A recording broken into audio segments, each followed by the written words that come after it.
अरे देवता को तो कौन पूछे, यहां तो कमेटी वाले ही देवताओं को आपस में बांट कर बैठे हैं। हमारे कुछ पहाड़ों में देवता तो ऐसे हैं जिन्हें अपने घर में बुलाना गरीब व्यक्ति के लिए सपना है। वर्तमान में सोशल मीडिया का समय है।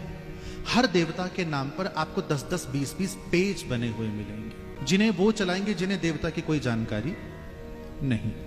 15-15, 18-18 वर्ष के बालक इंस्टाग्राम पे, फेसबुक पे अपने देवता की बड़ाई करेंगे और दूसरों के देवताओं को नीचा दिखाएंगे। एक व्यक्ति माइक लेकर बैठ जाएगा, सामने दूसरे व्यक्ति को बिठा लेगा, दोनों बातचीत करेंगे, पॉडकास्ट। जिनमें देवता का आवेश आता है यानी गूर, वो कैमरा के सामने बैठकर गुप्त से गुप्त बातों को प्रकट किए जा रहे हैं व्यूज के चक्कर। आप किसी भी देवता के मंदिर में चले जाओ, जब देवता का आवेश आता है तो हर 4 में से 3 व्यक्ति फेसबुक पे लाइव हो जाते हैं। हमारे हिमाचल में कुछ मंदिरों में देवताओं के कुछ स्वरूप ऐसे हैं जो बिल्कुल गुप्त है। अरे भैया, तुम्हें इंटरनेट पर उनकी भी फोटोज मिल जाएंगी। देवताओं के कुछ मोहरे ऐसे हैं जो महीने में एक बार, साल में एक बार खुलते हैं। कोई मूर्तियां मिल जाएंगी तुमको फोटोज। कौन खींचने वाले? भीतर के ही। भैया, हम बाहर वालों को दोष क्यों दें? अनाधिकारी व्यक्ति के सामने तुमने देवता का स्वरूप प्रकट कर दिया, वो समझ ना पाया, उसने अपशब्द कहे, पाप के भागी कौन? तुम और मैं। जो देवताओं की निजी मर्यादाएं हो ना, उन्हें सोशल मीडिया पर न डालें। इस समय आपदा आई है तो देवता की समितियां आगे बढ़कर आपदाग्रस्त लोगों का संबल बने और मंदिरों को भव्य बनाने से अच्छा मंदिरों को दिव्य बनाएं, और मंदिरों को दिव्य यज्ञ बना सकते हैं, अनुष्ठान बना सकते हैं, कथा कीर्तन बनवा सकते हैं। हमारे हिमाचल की वर्तमान की परिस्थिति है, इसका बहुत बड़ा कारण देव मर्यादाओं से होती हुई छेड़छाड़ है। पर भैया, मुझे ऐसा लगता है कि हिंदी की बड़ी अद्भुत कहावत है, ताली एक हाथ से नहीं बजती। हिमाचल की देव परंपरा को नष्ट करने में बहुत बड़ा योगदान हमारा है, हम लोगों का स्वयं है। कैसे? पहली बात, वर्तमान में सोशल मीडिया का समय है। हर देवता के नाम पर आपको 10-10, 20-20 पेज बने हुए मिलेंगे, जिन्हें वो चलाएंगे जिन्हें देवता की कोई जानकारी नहीं। ठीक? 15-15, 18-18 वर्ष के बालक इंस्टाग्राम पे, फेसबुक पे अपने देवता की बड़ाई करेंगे और दूसरों के देवताओं को नीचा दिखाएंगे। मेरी आंखों देखी घटनाएं हैं। और ऐसे लोग यदि हम कुछ कहें तो हमें भी गरियाने में नहीं कतराते। दूसरी, पिछले कुछ समय से एक चीज निकली है, थोड़ा ग्रंथांतर कर रहा हूं। एक व्यक्ति माइक लेकर बैठ जाएगा, सामने दूसरे व्यक्ति को बिठा लेगा, दोनों बातचीत करेंगे, पॉडकास्ट। और ये बात मैं दुख के साथ इसलिए कह रहा हूं, पिछले कुछ समय से मैंने देखा कि हमारे हिमाचल के कुछ प्राचीन स्थानों के वो व्यक्ति जिनमें देवता का आवेश आता है यानी गूर, वो कैमरा के सामने बैठकर गुप्त से गुप्त बातों को प्रकट किए जा रहे हैं व्यूज के चक्कर। और तीसरा, आप किसी भी देवता के मंदिर में चले जाओ, जब देवता का आवेश आता है तो हर 4 में से 3 व्यक्ति फेसबुक पे लाइव हो जाते हैं। बोलो हाँ या ना? मेरे श्रोताओं, हमारी देव मर्यादा हम लोग स्वयं नष्ट कर रहे हैं। अरे देवता को तो कौन पूछे, यहां तो कमेटी वाले ही देवताओं को आपस में बांट कर बैठे हैं। मुझे बड़ा दुख होता है देखकर इस बात को। और दूसरी बात, हम लोगों ने अपने मन की इच्छाएं देवताओं पर थोप कर रखी हैं। हमारे कुछ पहाड़ों में देवता तो ऐसे हैं जिन्हें अपने घर में बुलाना गरीब व्यक्ति के लिए सपना है। तुम्हें क्या लगता है वो जो लंबी चौड़ी सूची दी जाती है वो देवता की है? ना, बहुत नपे तुले शब्दों में कह रहा हूं। कहीं शराब की मांग, कहीं मांस की मांग, अपने लिए।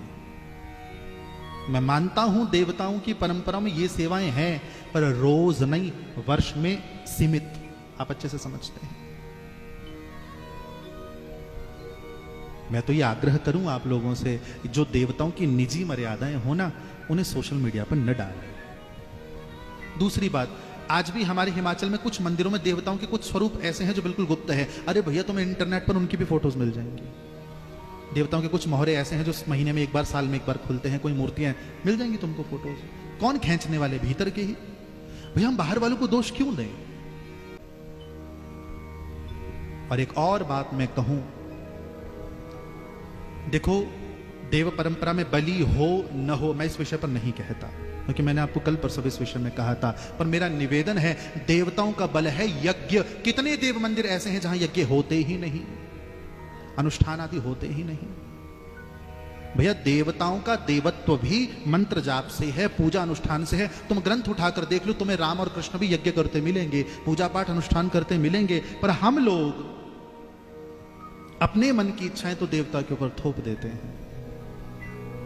कुछ चीजें पर्दे में रहे तो अच्छा है।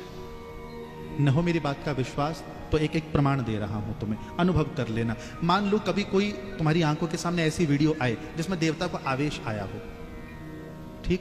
और कुछ हमारे देवता ऐसे हैं जिन्हें आवेश में देखना थोड़ा कठिन है बाहर के लोगों के लिए। मैं ऐसे शब्दों का इसलिए प्रयोग कर रहा हूं ताकि जो हिमाचल से बाहर के लोग हैं वो भी इस बात को समझ पाए, ठीक।